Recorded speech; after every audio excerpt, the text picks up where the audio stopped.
Lady Rest Hotel? Is that the place your mother runs? My goodness, are we here already? Yeah, we're here already. We've only been walking for 4 hours. I've enjoyed listening to you so much I haven't even been conscious of walking. Yeah, well, I have. Well, come on up and take a hot bath and get some food. You feel lots better. No. I'm just going to rest here for a while, and then I'm going to move on. But, Alan, I wanted you to meet my mom and my sisters and my Uncle Joe. No, not that family bit. I mean, that warm, friendly small talk just turns me right off. You mean? I mean it's so insincere. People ask you how you are, but they don't listen to what you say. Why? Because they don't care. My family would care. Oh, you think so, huh? You get home from school, they probably say, how was school, right? Something like that. Well, I'll bet you that if you say lousy, they'll say, oh, that's fine, let's eat. Oh, baby, don't you see how confused you are? Yes, Alan, I am confused, but I want to find the truth as you have found it. Please stay and help me. Oh, no, baby, you're too soft. You're too tender to face truth. You're a dove. I'm an eagle. I'm screaming at life. I'm longing just to tear it wide open. Oh, please, Alan, please stay, at least for a while. Wow, you're such a nice kid. You're bright, too. I just want to rest here for a while, and then I'm going to be moving on. Well, my mom's a wonderful cook, Alan, and I know you must be hungry. And I promise you, you won't have to make any small talk with the family. You can just eat, and everyone will be quiet. Will it make you happy, kid? Yes, Alan. Listen, you wait here, and I'll run up and warn everybody. I mean that you don't want to be bored and all. Okay. Listen, you fly on, Dove. Maybe the eagle will be here when you get back, and maybe not. Oh, please be here, Alan. Please. You say he's from New York? New York City. He's a writer and a poet. You say he's good looking, huh? Oh, he's handsome and so intellectual. And you left him sitting down at the track? Well, he's resting. We walked all the way from Hooterville. You walked all the way from Hooterville? Not really, Mom. I floated, I flew, I danced. Oh, Mom, he's so brilliant. Where are you going, Billy Joe? Well, I just thought I'd freshen up a little bit. We want to make a good impression, don't we? We sure do, Billy. Oh, Mom, Alan's the first boy I've ever met that I can really communicate with. Oh, he knows everything. He's read everything. He's so deep and so alive, so sensitive and so profound. And you met him in Hooterville? Uh-huh.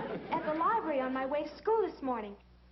Bobby Joe, come over here and sit down and tell me everything right from the beginning. Okay. Hi, Bobby. How are things at school today? Oh, just lousy. That's fine. Let's eat, Kate. See, we just don't listen to each other. We're just not alive. Well, I'm alive and I'm hungry. We're all hungry, Uncle Joe. We're hungry to know who we are, where we are, and why we're here.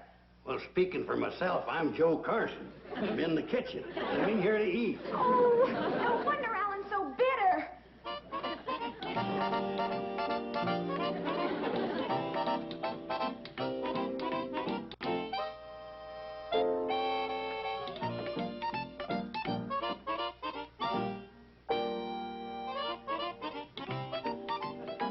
Oh, hello.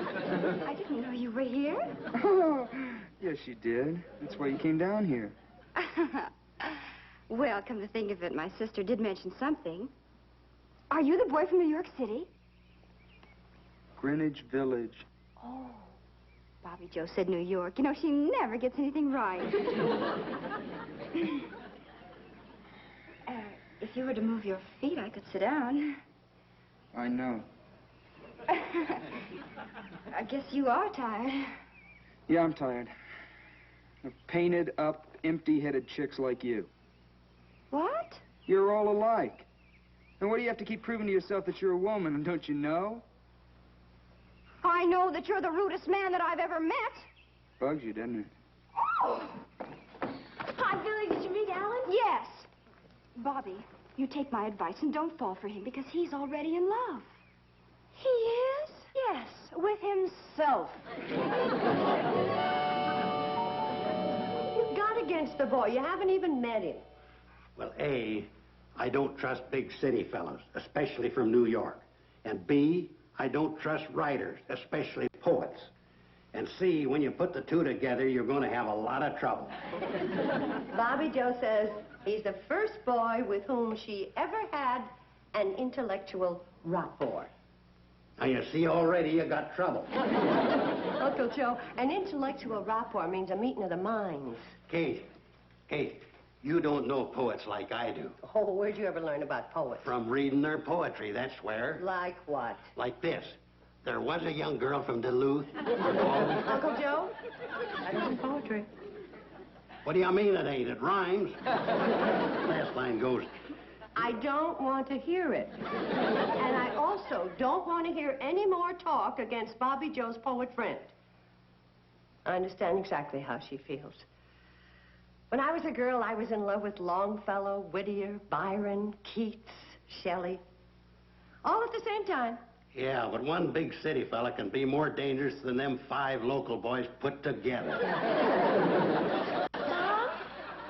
In here, Bobby Joe. Mom, Uncle Joe, I'd like you to meet Alan Landman. How do you do, Mr. Landman? It's an honor to have you here. What kind of poems you write, Alan? My poetry is a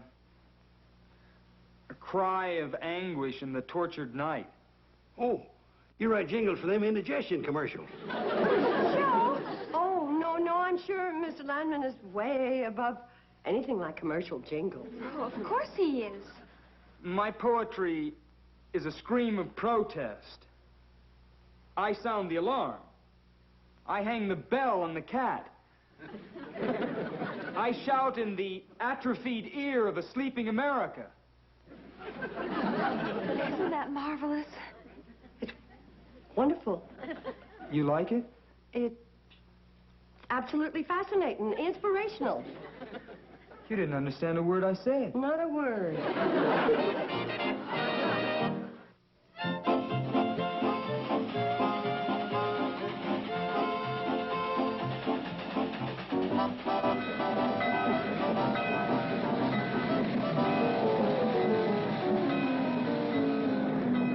What a meal.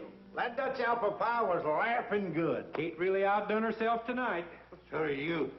You keep on eating like that, and you're going to have to back up to a door to knock on it. Oh, Uncle Joe, stop teasing Charlie. He's not so fat. I've seen people a lot fatter. Yeah, me too, but I had to buy a ticket. Mom, do I have to take part in that silly poetry reading? Oh, of course not, dear. You can wash the dishes. Well, you know, I'd rather wash the dishes than listen to you-know-who. Now that Mr. Landman is here, we can start the poetry discussion. Be seated, everybody. Now, I thought it'd be kind of nice if each of us recited a couple of lines from our favorite poem, and then I'm sure that Mr. Landman will favor us with one of his original compositions. Well, you started off, Kate. You're already on your feet. Take Charlie an hour to get to his. This is from the Rubaiyat of Omar Khayyam. Here, with a loaf of bread beneath a bough, a flask of wine, a book of verse, and thou beside me singing in the wilderness. And wilderness is paradisey now. Ain't that kind of risque for mixed company? I don't think so. They was just singing and drinking a little wine. But they're out in the wilderness. True. They could be married, it don't say. Man don't go out in the woods with his wife. Yeah, but he was drinking wine, don't forget. That's enough discussion. Who else has some poetry? You, Bobby Joe? Oh, I'd rather just sit and listen, Mom. How about you fellas? Don't you have some poetry you like? Hey, here's a little poem I kind of like.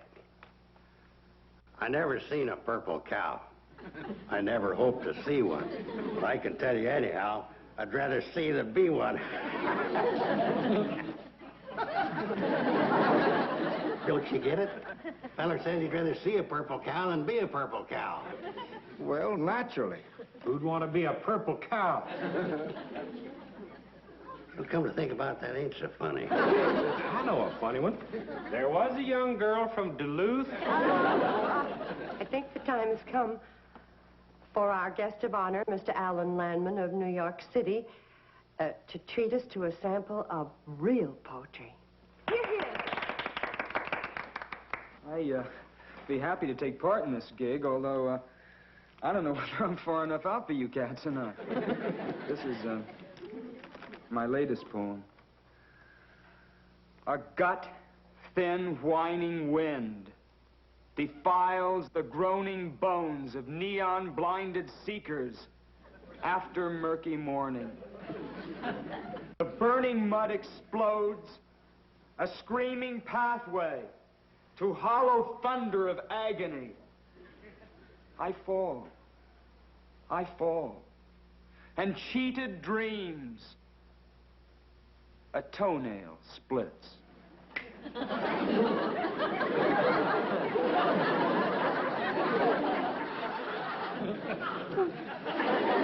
Who would like to start the discussion? I think that was one of the most exciting poems I've ever heard. Anybody else? Floyd? Did you have an emotional reaction from Mr. Landman's poem? Yeah, but I think it is Dutch apple pie. I'd like to know what it means, if anything. So would I. It means that this is a cemetery, and you're all corpses. Good night. Oh, Alan, wait for me! A cigarette? Sure.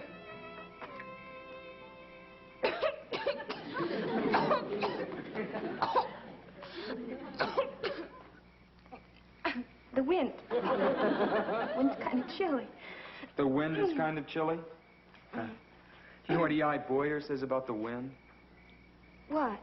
The wind is a switchblade knife, slashing at the polluting smokestacks of urban insanity. Nature's rumble with a defiling beetle called man. Oh, I wish I could learn to express myself like that. Well, you'll never do it around here, baby. So long, I'm going for a walk. Can I come along? Oh, please. I mean, I won't talk. I'll just listen. Okay, kid?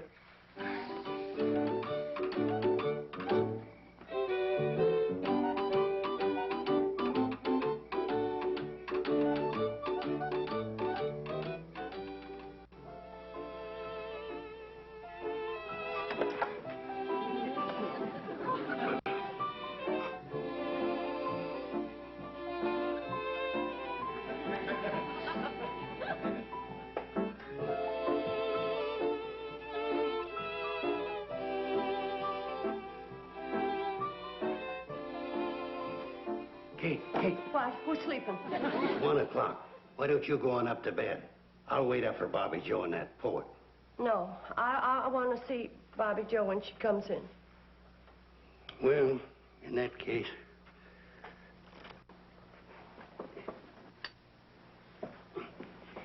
I don't think Bobby Joe's really serious about that boy. When I was her age, I nearly ran away with a boy just like him. That's what worries me. Yeah, but Bobby Joe... Here they come.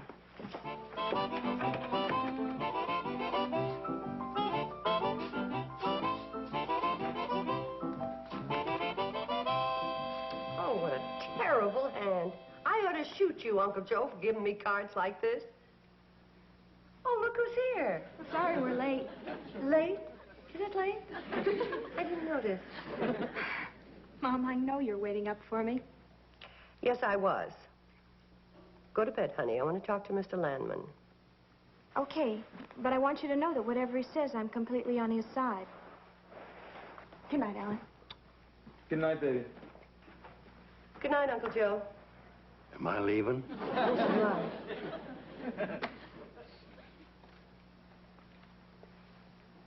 Good night, Pops. Uncle Joe, Mr. Landman said good night to you. You can't expect a corpse to answer you back, especially when its name isn't Pop.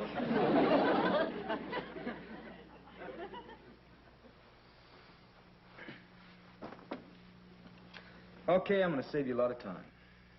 I'm crazy about Bobby. We've been talking about me sending for her when I get to New Orleans. Uh-huh. Was that all you're gonna do, just sit there and smile? Smiling on the outside, screaming on the inside. Tell me something, Mr. Landman. In view of the circumstances, don't you think you should call me Alan? In view of the circumstances, what I should call you, but I'll settle for Mr. Landman. Are you planning on getting a job when you go to New Orleans? Are you kidding? I mean, work is for suckers. Oh, I see. How are you going to live? Oh, I've got a lot of friends down there. Musicians. They all like me. They all have pads. That means rooms. Thank you. Then you plan on living your life as a parasite. That means sponge. Listen, this is strictly nowhere. You got a lot of sick, old-fashioned ideas about working hard and living clean, and it's all a lot of junk. I'm too tired to listen. Now, Bobby knows what she's getting into. It sounds good to her. I'll be taking off in the morning. Good night. You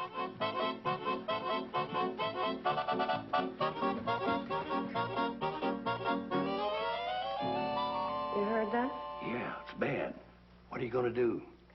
I don't know. Of course, you realize he'll be gone tomorrow. He'll never send for her. You know that. I know that.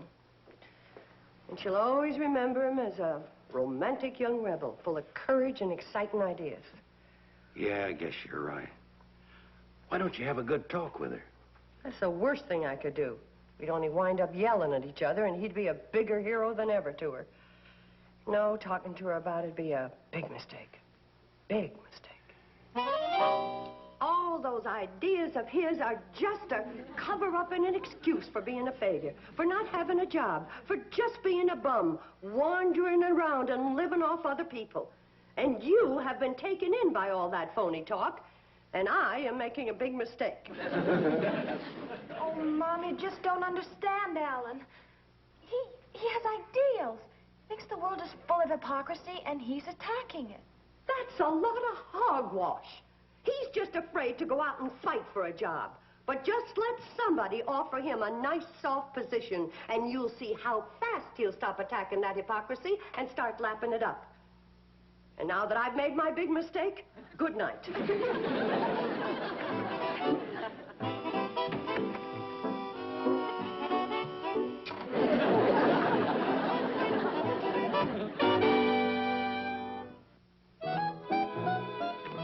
Your mother's just looking out for your welfare, Bobby Joe. I suppose you don't like Alan either.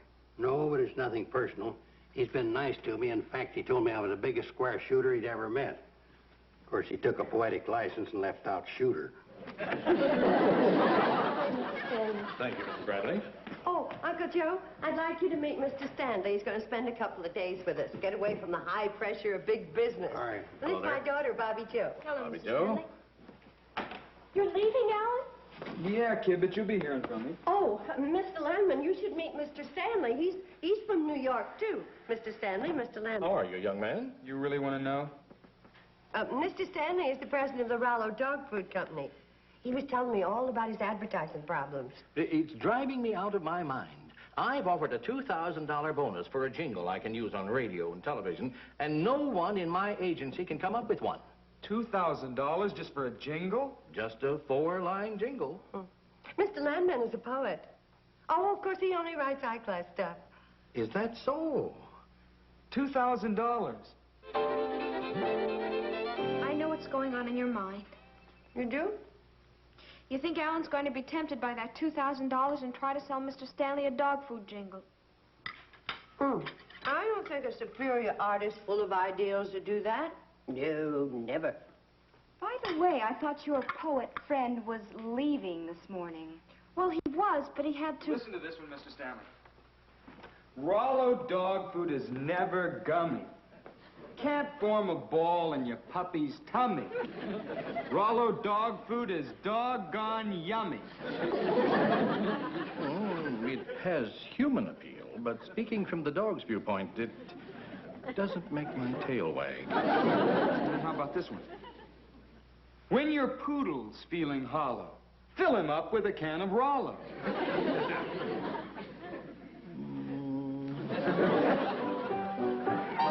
What's so wrong with Alan wanting to earn $2,000 when you think about it? Nothing at all. It'll give him the freedom to write real poetry. Absolutely. Besides, if you have a genuine big talent like Alan does, you can write those silly jingles without losing any of your artistic dignity. Never loses dignity. Because his talent's too big.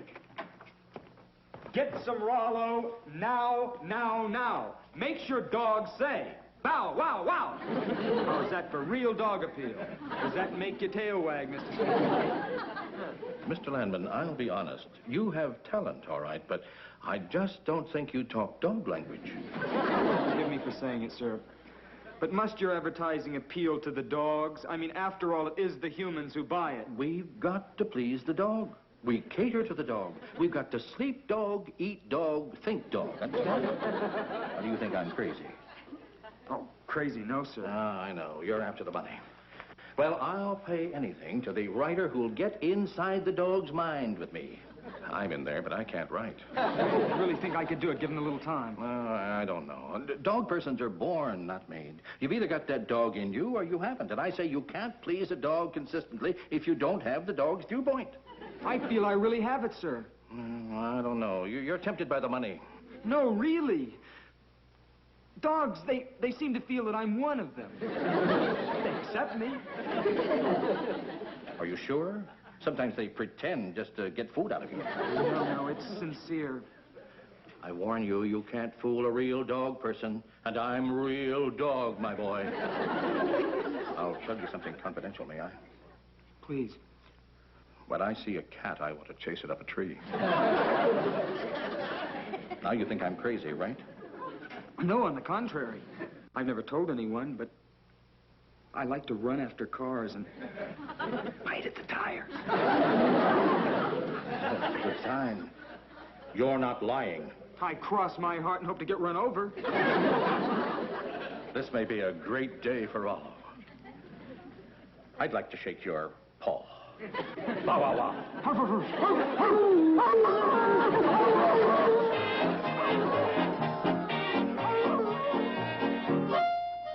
Poor Bobby Joe, she sure is busted up.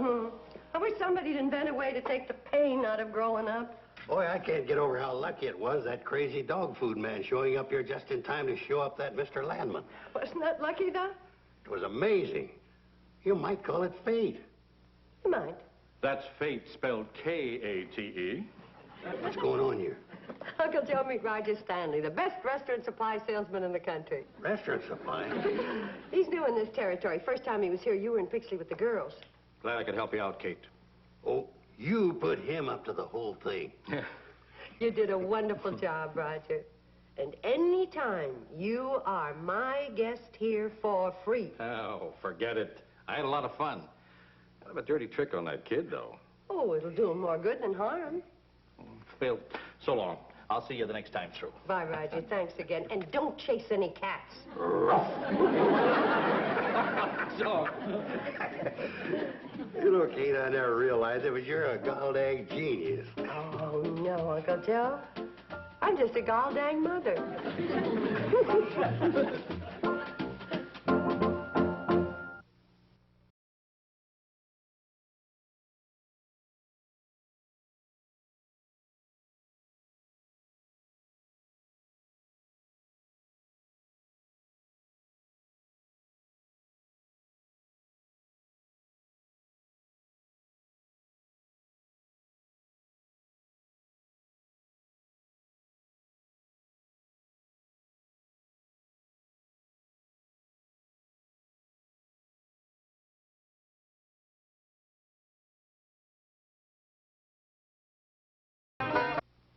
This has been a Filmways presentation.